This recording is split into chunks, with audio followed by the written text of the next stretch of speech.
Hello everyone, আসসালামু আলাইকুম। আপনারা সবাই কেমন আছেন? আলহামদুলিল্লাহ আমি ভালো আছি। তো আমি আজকে বানাবো পাকন পিঠা। আর পাকন পিঠা বানানোর জন্য যা যা উপকরণ লাগে সেটাই জাস্ট আপনাদের সাথে শেয়ার করছি। তো আমি প্রথম হচ্ছে পানির মধ্যে আমি একটা নারকেল কুড়িয়ে দিয়ে দিছি। তারপর আমি ময়দা এবং চাউলের আটা দিয়ে দিলাম পরিমাণ মতো, যতটুকু লাগবে ওই পানি অনুযায়ী ততটুকু। তারপর আমি এইটা মেখে নিলাম। তারপর আমি আলু সিদ্ধ দিয়ে দিছি। এই পাকন পিঠাতে আলু সিদ্ধ দিতেই হবে, আলু সিদ্ধ না দিলে পাকন পিঠা সুন্দর লাগবে না। তো আমি আলু সিদ্ধটা দিয়ে দিলাম। তারপরে মেখে নিয়ে আমি ডিম দিয়ে দিলাম। ডিমও দিতে হবে, ডিম না দিলে মানে পিঠার স্বাদটা আসবে না। তো আমি ডিম দিয়ে ভালো করে মেখে নিলাম সুন্দর করে।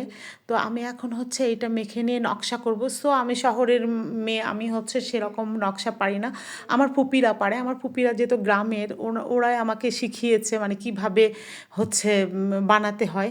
তো আমার ফুপাতো বোন এবং ফুপিরা শিখিয়েছে। তো ওরা অনেক সুন্দর করে নকশা করে, আমি অত সুন্দর করে পারি না। তবে আমি যতটুকু পারছি আলহামদুলিল্লাহ, শহরের মেয়ে হিসাবে আমি পেরেছি। এটা আমি মানে মনকে সান্ত্বনা দিচ্ছি।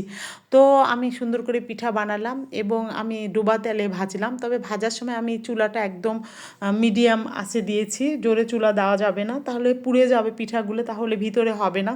এজন্য অল্প আঁচে দিয়ে ভেজে নিয়ে আমি শিরায় মানে চিনির শিরায় দিয়ে দিব। আমি চিনির শিরায় দিয়ে হয়তো 2 থেকে 4 মিনিট রাখবো। রাখার পরে আমি ওই শিরা থেকে পিঠাটা উঠিয়ে ফেলবো। উঠিয়ে ফেলে এই যে আমার পিঠা তৈরি। তো আমার ভিডিও কেমন লাগছে কমেন্ট করে জানাবেন। এত সুন্দর পিঠা যা বলার